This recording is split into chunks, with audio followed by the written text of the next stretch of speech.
Holiday presents, in the red corner, the undisputed, undefeated Weed Whacker Guy. Champion of hurling grass and pollen everywhere. And in the blue corner, the challenger, extra strength Holiday. Eye drops that work all day to prevent the release of histamines that cause itchy allergy eyes. And the winner by knockout is Holiday. Holiday, bring it on. Make your next vacation unforgettable. On Royal Caribbean's newest ship, Star of the Seas, it's everything you've loved about every family vacation you've ever been on, with mind-blowing thrills at the largest water park at sea, 7 onboard pools for every level of chill, more than 40 ways to dine and drink, and even more to enjoy at our award-winning private island, Perfect Day at Coco Cay. This is the new Star of the Seas. Click or tap the banner to find out more. On WhatsApp, no one can see or hear your personal messages. Whether it's a voice call, message, or sending a password. To WhatsApp, it's all just this. So whether you're sharing the streaming password in the family chat or trading those late-night voice messages that could basically become a podcast, your personal messages stay between you, your friends, and your family. No one else. Not even us. WhatsApp. Message privately with everyone. Pie in the Sky Media. This series contains adult language and descriptions of graphic violence throughout. Listener discretion is advised. Welcome back to Criminal Mischief with Carolyn and Brandon. You're listening to episode 75, The Lady Killer. The Columbia River Gorge is less than an hour away from Portland, Oregon. It's a canyon that stretches 80 miles.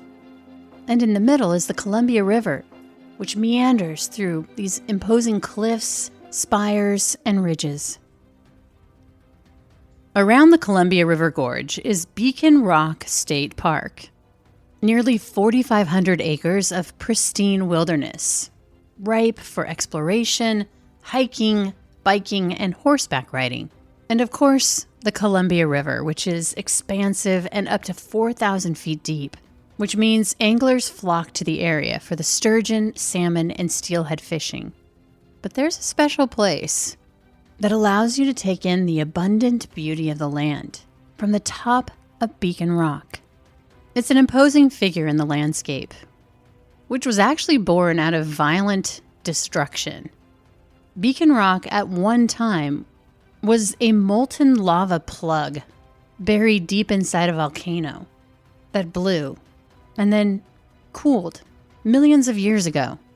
A very turbulent history to be sure, but today, Beacon Rock is a popular tourist attraction.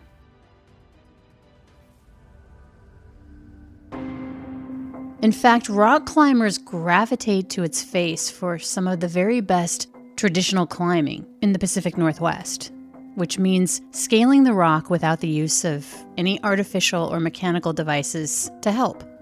At 848 feet high, it's a steep climb. But on November 27th, 1981, Randall Roth had brought his new wife, Janice, to Beacon Rock for a romantic day in nature. A hike up to the top. Just the thing the day after Thanksgiving. The couple, along with Janice's daughter, Jelena, had traveled to the area to spend the holiday with Randy's parents, who lived just 20 minutes away from Beacon Rock. It was a chilly, overcast November day, but no rain, as the couple began the climb at the base of the rock. The last 9 months of their relationship had been a whirlwind. You see, Randy had met Janice in early 1981 at a Parents Without Partners event. Janice had an 8-year-old daughter, Jelena, and Randy had a young son named Greg. Janice was petite at 5'1" and 102 pounds. You could say that Randy swept her off her feet because she was an avid dancer. It was one of her favorite pastimes. And he was a charming and attentive man. And they got close very quickly. In fact, it wasn't long before Randy had proposed marriage. Janice, she'd been bitten. She knew she was throwing caution to the wind, But she didn't care and accepted, and they got married in March of 1981, after only knowing each other for just a few months. Here they were at the end of November, just the two of them, leaving family behind as Randy and Janice began hiking up Beacon Rock. The trail started off flat, it was pleasant, wide and peaceful. The climb to the top was just under a mile. Slowly, the grade increased. There were more than 50 switchbacks which had been carved directly into the side of the rock. As the couple climbed, the path narrowed and the wind blew, especially when they were on the exposed face of the rock. As they progressed, Janice could measure how high they were climbing by the view of the old-growth trees that towered around the landscape. When they started, of course, they were at the base of the tree. Then they could see the middle, and with each new switchback higher and higher, as the evergreen branches swayed and whipped vigorously in the wind, it was intimidating. And as Janice continued to climb with her new husband, who knew that she was afraid of heights. I mean, there were basic handrails which accompanied most of the path, but when he stopped and looked down, the feeling was sort of like a punch in the gut. It was breathtakingly beautiful, but it was also a really long way down, especially for someone who had impending thoughts of their own death on their mind. As Janice followed behind her husband, did she wonder why he wanted to take her on a romantic hike to Beacon Rock, just the two of them, when he knew she had a paralyzing fear of heights? Was she thinking about the $100,000 life insurance policy, something he insisted that she get, knowing that the policy had recently gone into effect just a couple of weeks before this hike? She tried to push those thoughts away and continued walking, but it was just so high up. And Janice was thinking about her death because of the nightmares she'd been having, something she'd shared with her friend Tim. She'd had dreams about dying. It didn't take a genius to interpret the dreams. Probably had something to do with the fact that she'd become scared of Randy. These fears were on her mind when, just days before, she'd brought her little girl into her bedroom, the one that she shared with Randy. Together they sat on the bed, next to the dresser. Her daughter watched her pull open a drawer until it came out, and turned it over, revealing an envelope that she taped to the bottom. It was filled with cash. It was then that she told her daughter that she'd been saving the child support from her father, and she looked into her child's innocent eyes and said, "If anything happens to me, I want you to take this money. Randy wants to adopt you, but I won't let him. And if something happens to me, I want you to go live with your father." Were these thoughts in Janice's head when her husband Randy looked back at his wife behind him on the trail? Was he smiling? Although there was no doubt that she had become afraid of her husband, she still had a hard time resisting his charm. He had a way. And on that day, is it possible that he took her into his arms and gently whispered into her ears the things that she longed to hear? Sweet enticements of what they might do together at the top. And then, together arm in arm, enjoying the incredible view of the Columbia River. In that moment, did he sense that his words hadn't shaken her anxiety? But he was confident in the ways of women. He knew his warm embrace was an intoxicant she couldn't refuse. So he looked deeply into her eyes, smiling. Was he suddenly everything that she thought he had been in the very beginning? And here they were at this romantic place? And he promising her an exhilarating experience, what she'd been longing for all these months. The two of them, standing on the summit together. A wind-swept place for them to enjoy the beauty of nature together at the very top. A private expression of their love. Could that save their relationship? Janice continued the climb. Higher and higher. So high now that she could see the tops of those old-growth trees. where just a short time before, she'd been at their bases. Randy motioned for Janice to come over to a lookout point. The only barrier between the path and the gorge below was a very thin railing. And as the wind howled, at some point, Randy suggested that they go off the main trail. He gave her the look. It was a shortcut. He couldn't wait to get her to the top. Randy was so easy to be with when he was in a good mood. He could be like two different people. But she didn't like how controlling he'd become, even violent. But it was easy not to think about that when she looked into his eyes and yearned for what she saw reflected back. His love, his approval. Of course she followed him. When he looked at her like that, she would have followed him anywhere. And so they went, off the main trail, toward a secret place, where the drop-off below made you gulp as you looked down. It was a devastatingly long way to the bottom. Hikers on the trail heard a man before they saw him, making his way down the switchbacks. It was Randy, running. He passed the hikers without a word. And then he ran back, asking, "Have you seen my wife?" They shook their heads, saying no, worried. He responded, saying, "She insisted on leaving the trail to take a picture and had just disappeared while trying to get a better view." They asked if he'd notified the police. He hadn't. Then he went up to search for his wife, and the hikers went down and called the authorities. Search and rescue would find Randy on the trail, where he would explain that he'd been hiking in front of Janice, and when he turned, he saw her going over the edge. Later, he would tell investigators that they had left the main trail for a secluded shortcut to the top, that Janice had gotten close to the edge, slipped, and fell.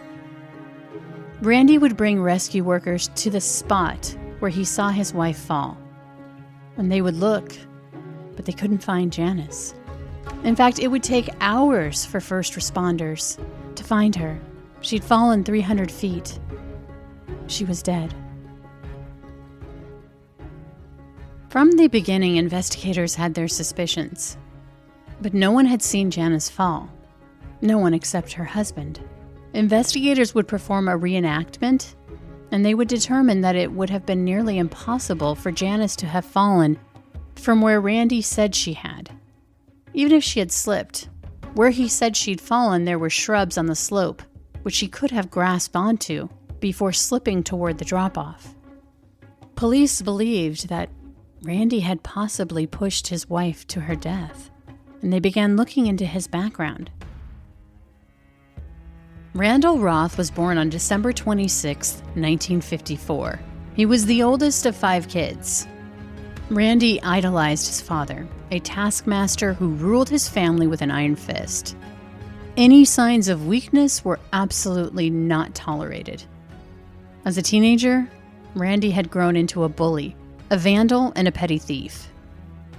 After he graduated from high school, he went into the Marine Corps in 1973, where he was a clerk.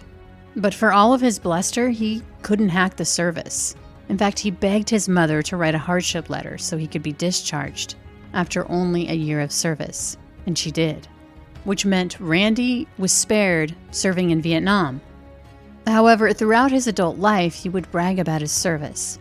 When he worked at the Ford Motor Company as a mechanic, he would tell a coworker that he could do somebody in without leaving marks. Other conversations consisted of Randy saying that he had to be deprogrammed after Vietnam because of all the people that he killed. And it's interesting because despite Randy's mother helping him out of the service, he would go on to reject her, describing her to people as being dead or mentally unstable. And Randy had issues with women. A high school girlfriend would describe him as being controlling and liking things under his power. Another girlfriend would flat out say Randy didn't like women or little girls, that he was paranoid and had a lot of weapons. Even though Randy was a bully who liked to dominate women, he was dangerous because he knew how to hide his shadow self. He knew how to be extremely charming, and he used this charm to get women under his control because they didn't see who he really was until it was too late. When Randy got out of the Marines, he continued to rack up charges on burglary and arson, while at the same time perfecting a certain kind of con on vulnerable women, charming them over a few months into marriage, then controlling their every move, which is exactly what happened in 1975 when he married Donna Sanchez. The couple would go on to have a son, Gregory, and in 1980, Randy would demand a divorce from Donna, but he insisted on getting full custody of their son. Then, in 1981, Randy met and married Janice in March. Now, 9 months later, she was dead after, according to Randy, accidentally falling off the edge of Beacon Rock. During Randy's interviews with police, he made conflicting statements as to whose idea it was to even visit Beacon Rock that day. Now, according to Randy, it had been Janice's idea all along to go on that romantic hike together, when in fact, family members would say that it had been Randy's idea. Detectives had also found out from Janice's mother that the relationship hadn't been going well, how Janice had told her mother that she wanted out of the marriage, and her husband had been violent towards her. A friend of Randy's would come forward.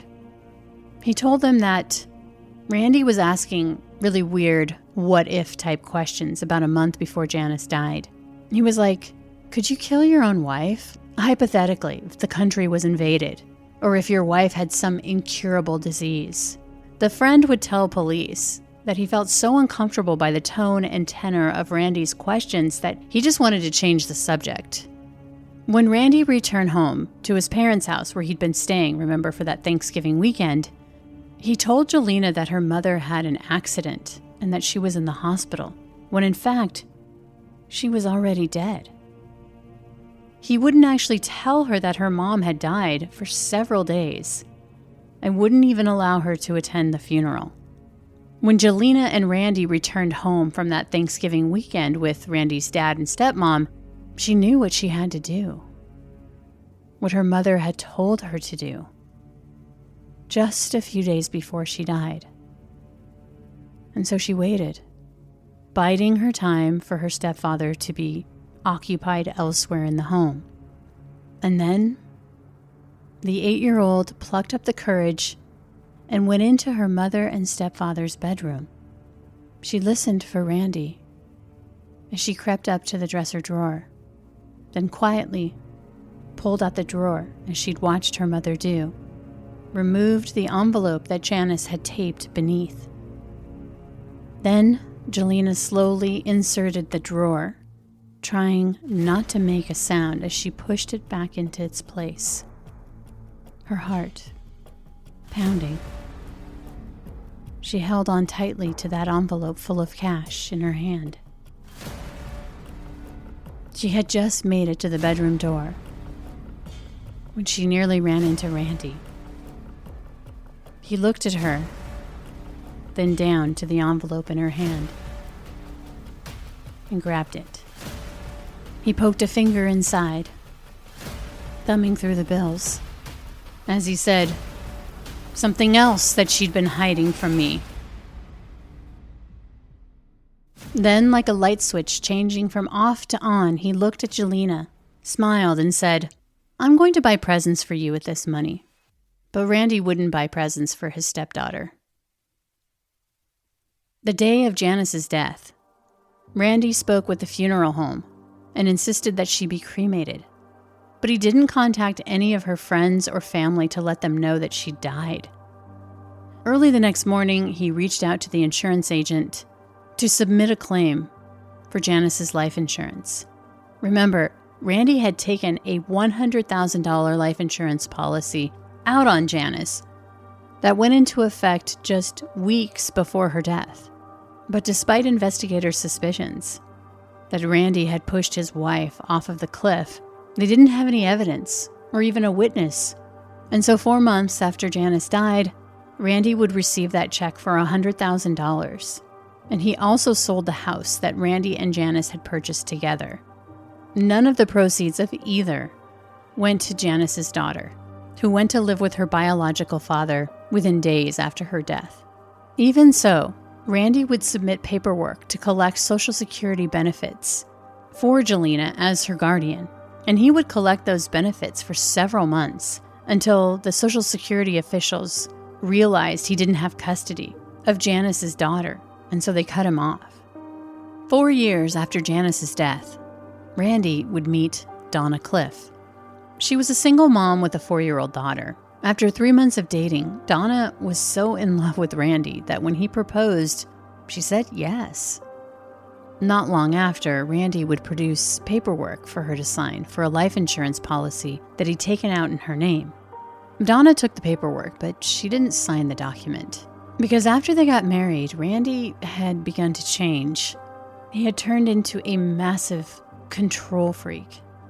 The romantic guy that she'd met was gone. And she became worried, especially after a rafting trip. It was just the two of them. And instead of rowing away from rough water, it appeared that her husband Randy was maneuvering into it on purpose. That was troubling.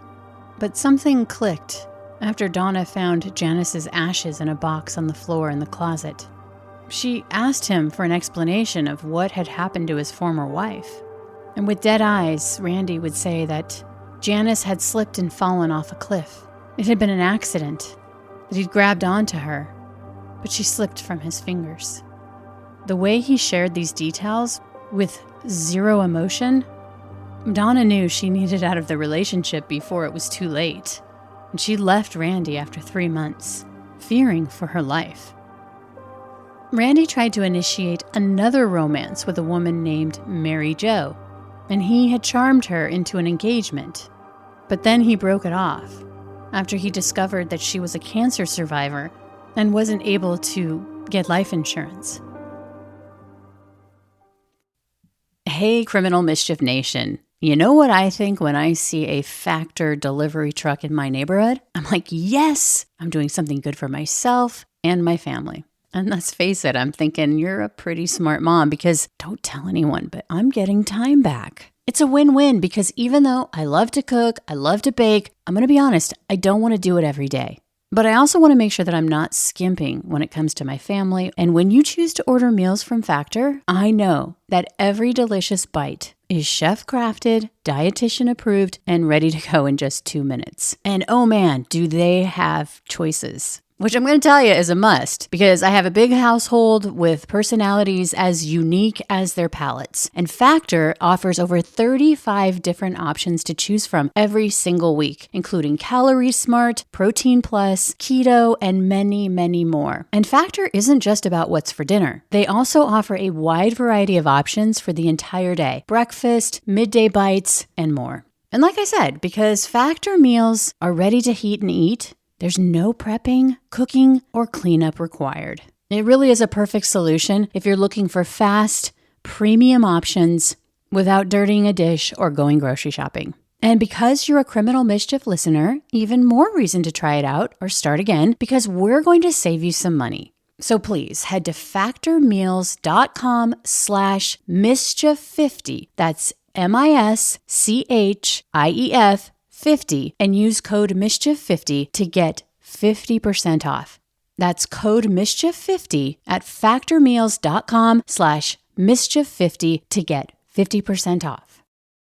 So good, so good, so good.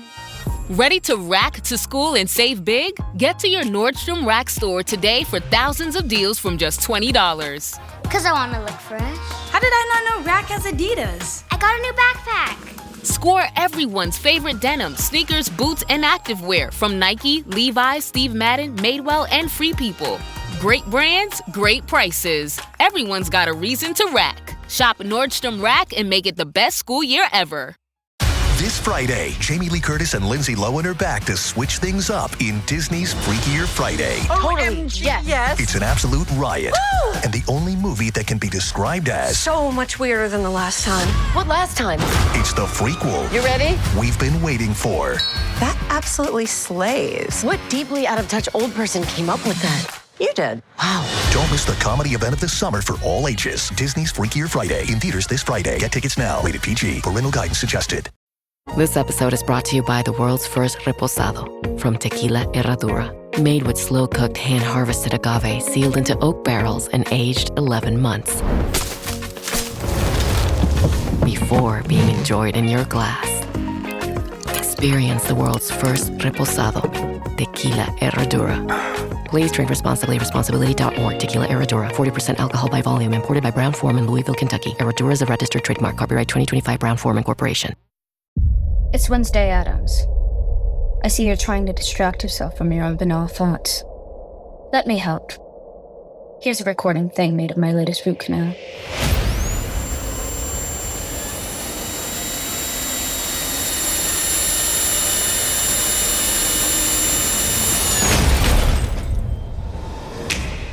Wednesday, Season 2, begins August 6th, only on Netflix. Everything would change in the summer of 1990, when 34-year-old widower Cynthia Baumgarten was working at a Little League concession stand, and Randy was there with his son, Greg. Immediately, Randy took an interest in Cynthia, initiating a conversation at the stand.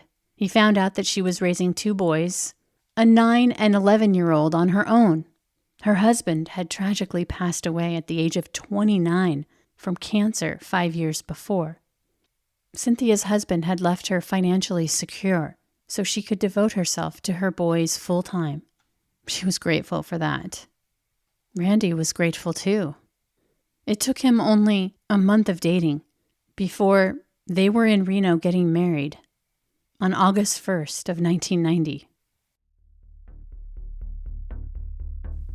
After the honeymoon, Randy and his son Greg would move into her home, which the couple would sell and buy a bigger home together. Now, at the time, Cynthia already had a life insurance policy of $115,000. Her sons were the beneficiaries of that. But Randy insisted that she change her beneficiary to him. And he also wanted her to increase the payout to $385,000. Which she did. As in every other relationship, once they were married, Randy's shadow side appeared in full force. He would control every aspect of Cynthia's life. The romance that she'd experienced was dead, replaced with Randy's disgust. He wore her down, despising everything about her, while at the same time, he didn't want her to do anything on her own. He wanted her to be 100% under his control. Right away, friends and family could see that Cynthia was struggling, that she had become timid and afraid. They knew it was because of Randy's coercive control, his toxic manipulation. Cynthia would express regret to her friends and family about her marriage. But as a very religious person, she just didn't believe in divorce. And this emotional and religious struggle wasn't the only thing that Cynthia was worrying about, but also the physical and mental abuse that her sons were enduring at the hands of their new stepfather. Cindy would write in her journal a 4-page list that detailed everything that her husband, Randy, hated about her. She wrote, "Randy does not love Cindy. Randy hates Cindy.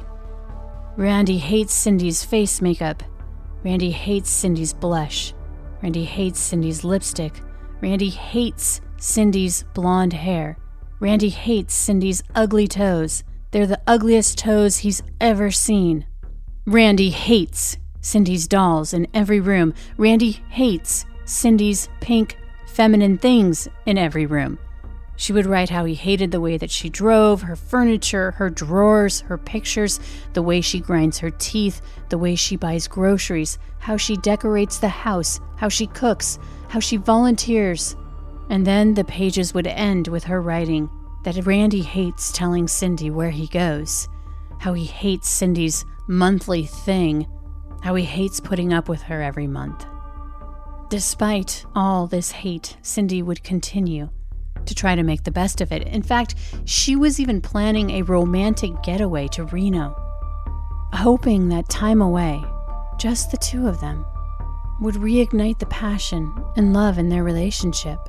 After all, on this trip they would be celebrating their 1-year anniversary.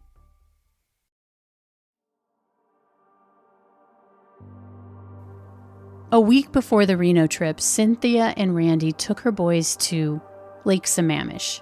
It was a gorgeous 90-degree summer day.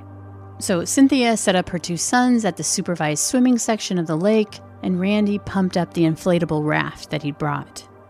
She would tell the boys that she was going out on the lake with Randy, but that they'd be back. What she didn't tell them was that Randy had suggested a romantic paddle out to the deeper part of the lake, away from the crowded beach. Just the two of them, in that hot summer sun, spending romantic time together. After so much arguing, after so much hate, that sounded really nice. She just wanted everything to be like it was when they first met. Later that day, a family man named Patrick, he just settled his young children on the sandy beach for a picnic.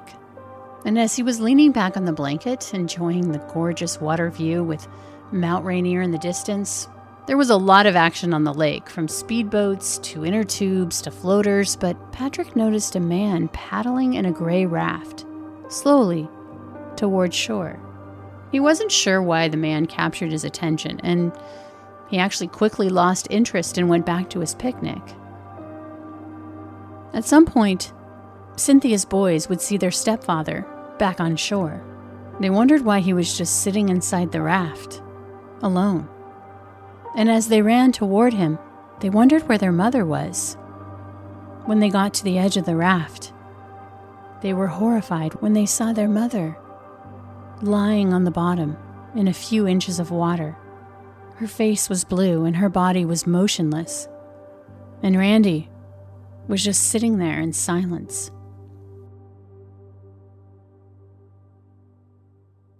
He had been sitting there for 2 or 3 minutes, even before the boys had started running toward him.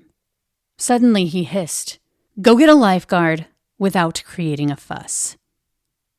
The lifeguard would return quickly, and he pulled Cynthia from the raft and began administering CPR as Randy stood watching.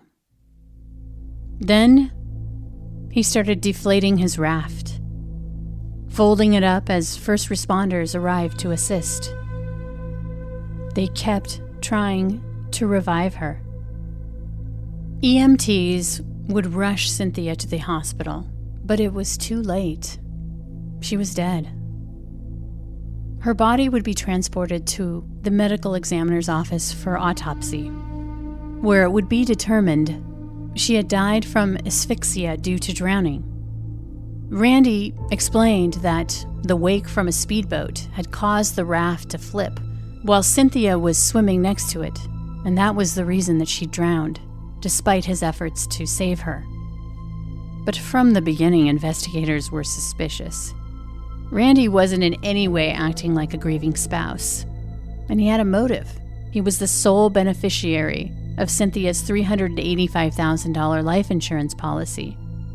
The medical examiner confirmed that there were no external or internal indications of trauma that would have led to Cynthia becoming unconscious.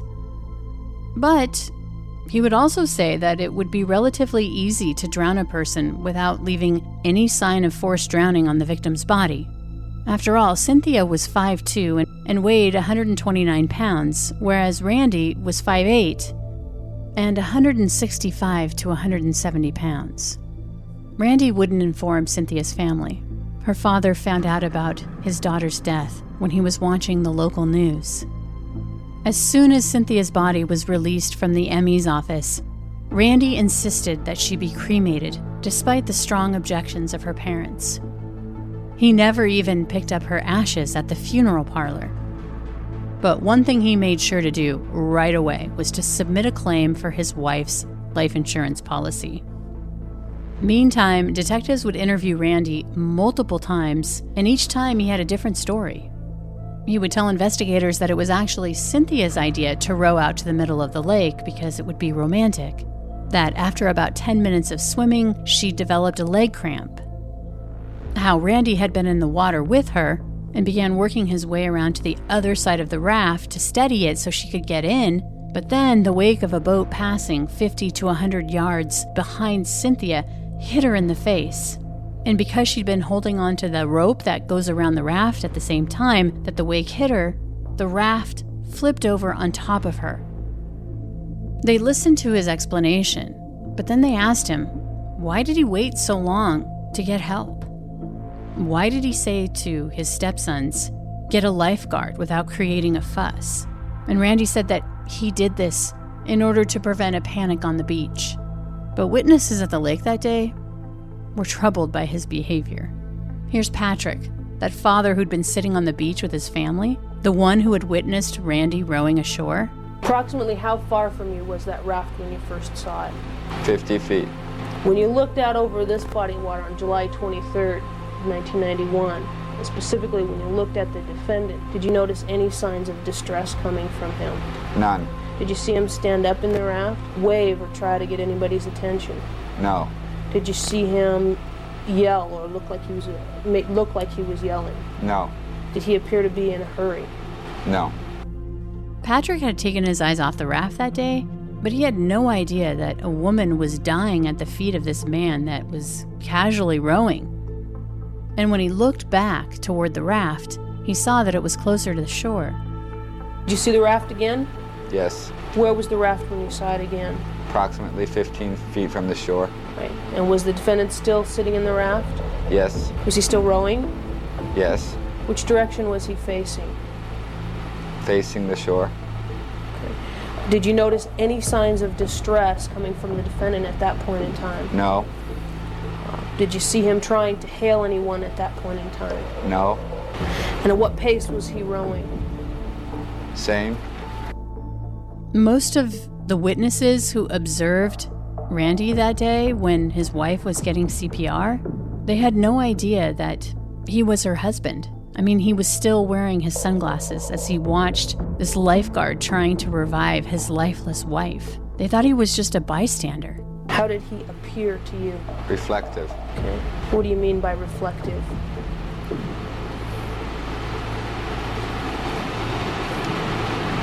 He was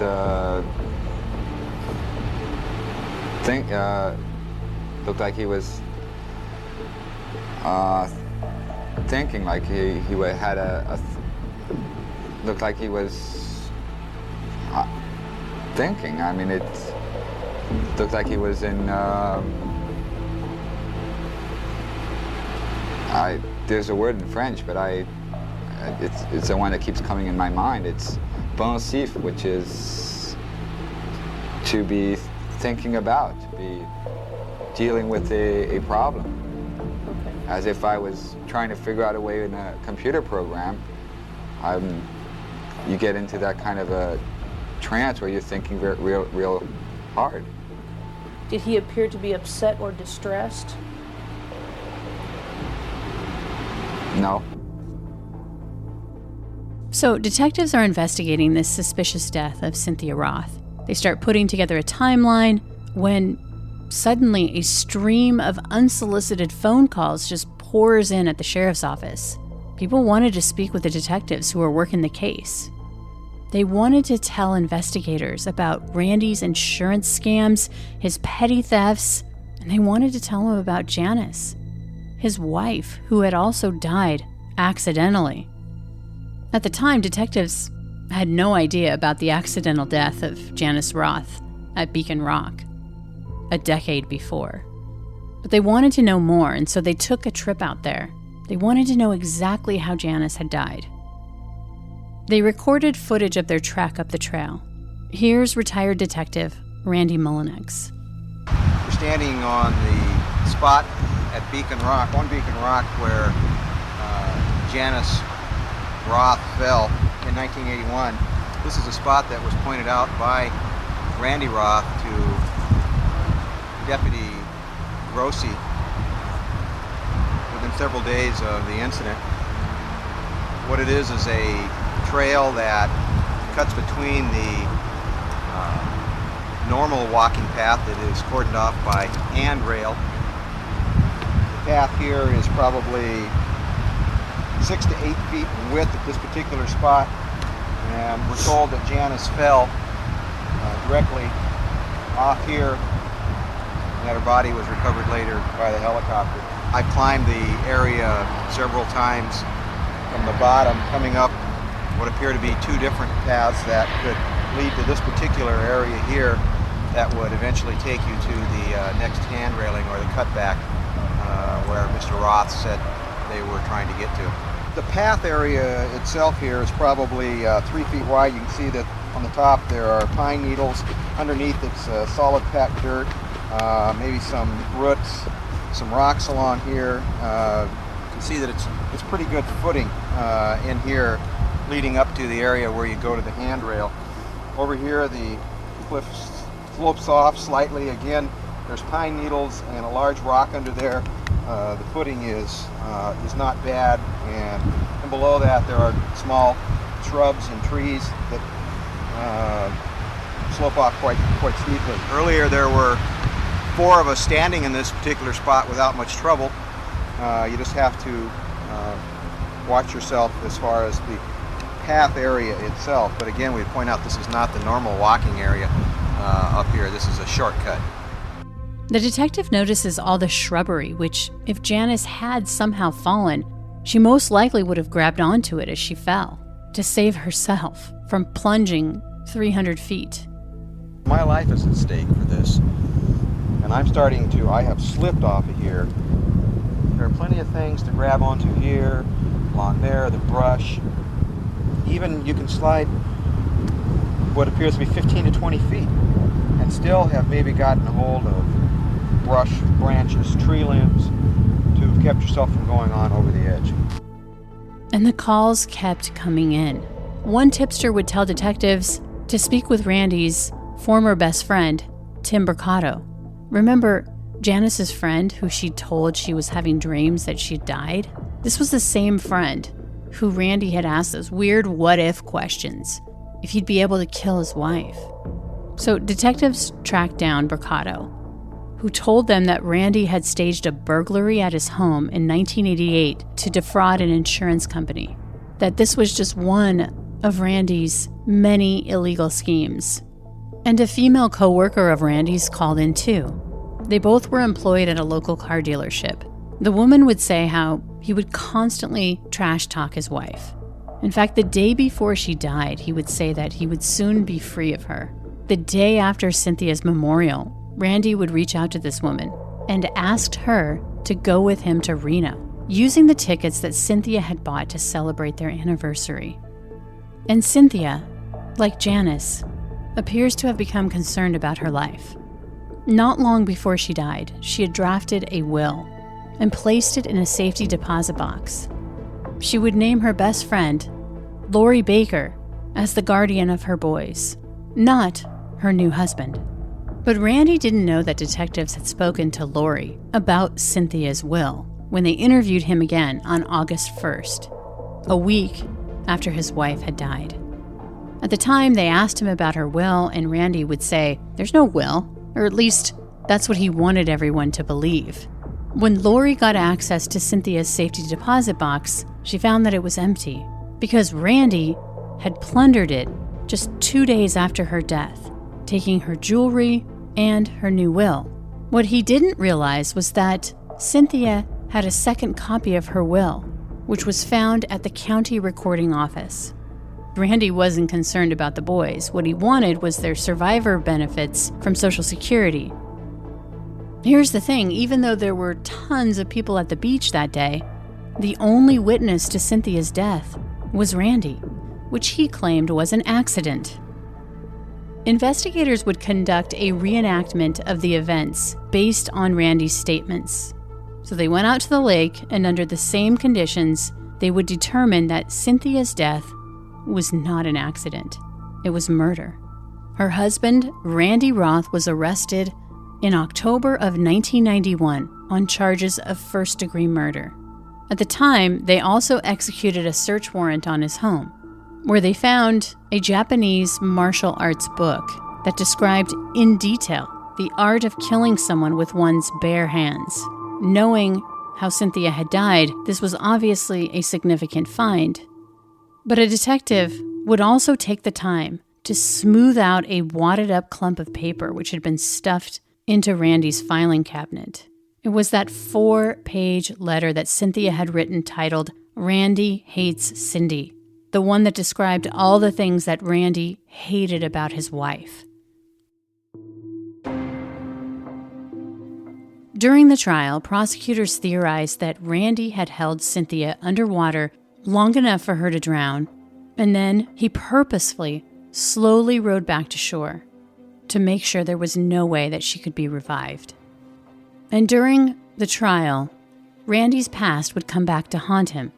His third wife would testify about that terrifying river rafting experience where she got the impression that he had attempted to intentionally sink their raft. Another woman would testify that Randy had wanted to marry her but broke up the relationship after he found out that she was a cancer survivor and couldn't get life insurance. Even though they didn't have any physical evidence tying Randy to the murder of Cynthia, in court they were able to paint a very convincing picture that his motive for killing her was financial. And they showed the video reenactments on the lake, and they couldn't duplicate an accidental death based on what he told investigators had happened. A jury would deliberate for 8 hours before finding Randy Roth guilty of first-degree murder of Cynthia. He would be sentenced to 50 years in prison. He was never charged for Janice's death in 1981. Randy Roth will be eligible for parole in 2029 when he's 74 years old.